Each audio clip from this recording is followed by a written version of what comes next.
In this video, we're going to go behind the scenes on one of our edits that was stuck around the 90% completion mark, and what we needed to do to give it some more professional polish.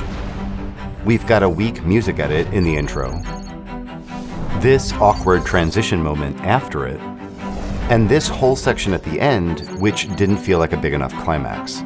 Today's focus will be how to fix the awkward transition moment here. All right, let's begin.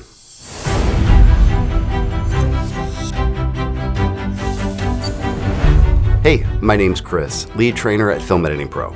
So let's look at how our editing and review process worked for this cut and for most of our projects here at FEP.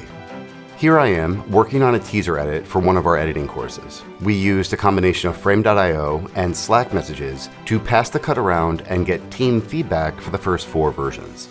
This worked great for getting quick input from everybody at the early stages. However, as any edit gets closer to completion, the notes and feedback get more nuanced, harder to articulate, and are often a bit subjective. This is where live collaboration and discussion can become especially valuable. In the past, we've tried screen sharing picture and audio with tools like Zoom, but that's been hit and miss on picture quality and frame accuracy, which is obviously kind of an issue when you're fine-tuning an edit. Instead, we're going to use a tool called Looper, which is specifically designed for editors and solves both those problems. Looper is going to transmit the playback directly from my editing program and into the meeting room. It'll be in 4K and up to 60 frames per second, though today we're just going to be playing back at 24 frames per second, which is the frame rate of our timeline. So instead of needing to tweak, export, upload, leave notes, tweak, export, upload, leave notes, we can work together live as if we're in the same edit bay. I'm going to be using Premiere, but you can use Looper with Resolve, Avid, Final Cut, pretty much all the big editing software. Let's dig in. Hey, Brian. Hey, Chris. Do you want to check out the transition that you called out in V4 Notes? Yep, let's do it.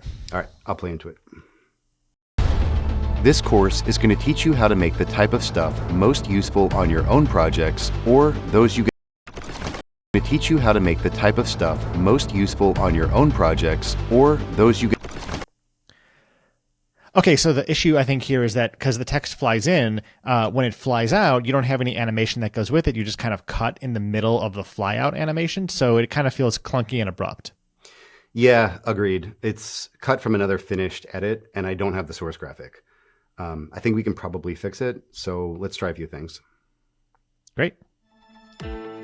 So after about 10 minutes of live tweaking and brainstorming, we came up with 5 possible ways of smoothing out this clunky edit. I'm going to show you each possible fix that we tried and then explain our thoughts on why each one works better or worse than the others. So here are the 5 options. Let's look at option number 1. We could adjust the shot so that the animation at the end isn't cut off. But if we do that, we're probably going to have to chop off the animation at the beginning. Let's try it anyway. This is as simple as selecting the shot and trimming or slipping the footage within the boundaries of the clip. But you can see that when I slip it to later in the shot, trying to include the whole movement where it animates off, another shot is coming on, which we don't want. I guess that's why we have this problem in the first place. Because, as I mentioned to Brian, I've taken this graphic from an exported QuickTime of another finished piece. Ideally, we should be cutting with the source graphic itself, but sometimes as an editor, you have to use what you currently have access to. Either way, this fix is not going to work. Option number 2, we could speed up the shot so that it animates on sooner and then animates off sooner, which is nice because unlike slipping it in the previous fix, we're going to get to keep the nice animation at the beginning of the shot too. But like before, the animation off in this case is problematic and it shows the incoming shot from the source. So no dice on this fix either. However, it is still good to consider speed effects like this to solve problems when you're finishing your shots. So option 3, maybe we'll use some animated effects in our software to manually animate it off at the end. At the moment, it's animating about halfway off before we cut to the next shot. So let's add a horizontal push from right to left on top of that at the transition point. This might be called a slide or a push, depending on your software and the specific effect. On its own, the push is a little clunky feeling. Part of that is because there's no easing to the motion, as in it doesn't slowly speed up, it just starts moving.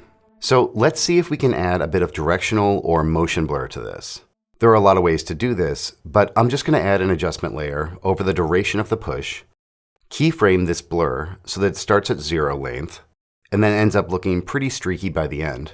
And in this case, I'm just going to need to rotate it 90 degrees so it's horizontal. This is going to teach you how to make the type of stuff most useful on your own projects. And that works pretty well. Then, if we just add some sound design beneath it, it's going to feel more intentional.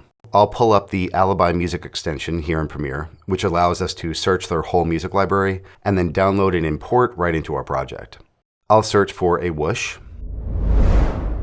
Not this one. Not this. This one will work great. So I'll just pull in an AIF version of the effect, grab it out of my bin, and bring it into my timeline. I'll drop it below the transition with a peak of the sound effect on the cut, and here's what we've got. Most useful on your own projects or those you get hired to work on. Now the effect and movement feels motivated, and it becomes a fairly seamless edit. Along these same lines, you could always play around with other transitions that your software provides, or if you have access to effects plugins like Boris Effects, Sapphire, or these film impact effects, which I love, you can see if any of these other fancy transitions works better without, of course, looking cheesy. It's kind of a fine line with stuff like this, so use discretion. So let's try 2 more possible fixes on this awkward transition. Let's go back to basics and use some very fundamental editing devices. So for option number 4, what about just using a hard cut at the end before the graphic starts to animate off at all? So let's cut the shot right here on the first frame of the out animation and remove that part of the clip. Then let's add an edit right after it's finished animating on. And let's just adjust the speed of this part of the clip so that it will last until we get to the next shot. I'm using Premiere's rate stretch tool here, but in pretty much any editing software, you can just adjust the speed of the clip so it's a little bit slower. Of stuff most useful on your own projects or those you get hired to work on. Things like not bad, but it's a little bit awkward cutting as the hand in the background is mid-movement like that. It feels abrupt, like something's being cut off, which is kind of the whole problem we're trying to solve in the first place with the animation being cut off. So let's just chop off the end of the shot a bit more so we don't get any of the hand lifting up, and then we'll slow this section down even further so that it fills the space. Of stuff most useful on your own projects or those you get hired to work on. Things like screen replacement. Now, you might have concerns over slowing down a shot this much. We've now got it at around 50% speed, which is usually a big no-no, and it results in stuttering of the shot and choppy footage. In this case, it's not really an issue because the background's pretty blurry, and the viewer is going to be primarily focused on reading the text. I think we can get away with it. Of stuff most useful on your own projects or those you get hired to work on. Things like screen replacement. So far, this basic fix is actually my favorite. One last thing to try, building off this version. What if we just add a simple dip to black here, a classic editing device? Of stuff most useful on your own projects or those you get hired to work on. Things like screen replacement. And that works too. This just really comes down to personal preference if you want to go with a dip or a hard cut, and that might have something to do with the style of your overall piece. Okay, so those are 5 pretty easy but different ways of how you might fix this awkward transition. So what should we do? Let's see what Brian has to say. Okay, cool. I think simpler is always better. So option 4 for me is the best bet with no transitions. I think just keeping it simple, going with a straight cut, using that retiming to get the frames to kind of make sense so you don't end up with that extra extraneous animation. It works out great. Yeah, I agree. Sometimes simple is best. And actually, even though the resulting edit looks simple to the viewer, it took a bit of finessing to make it work. Many editors can get a cut to about the 90% quality mark, as in it's pretty solid and mom would be proud. But that last 10% is what makes all the difference, and it's the hardest to achieve. The editors who can polish a cut to near perfection are the ones who get the best jobs, whose work stands out, and sometimes can make a viewer go, wow. When possible, it's usually a lot faster and easier to make these types of creative choices and fine-tune adjustments together as a team, ideally in the same room, or using a live collaboration tool like Looper, who was kind enough to sponsor this video. Thanks so much for watching. I'll see you in the next one. Hey there! For tons more free editing training, head over to our website at filmeditingpro.com/free training. Here you can download free editing guides along with high-quality video training courses created by our team of professional Hollywood editors.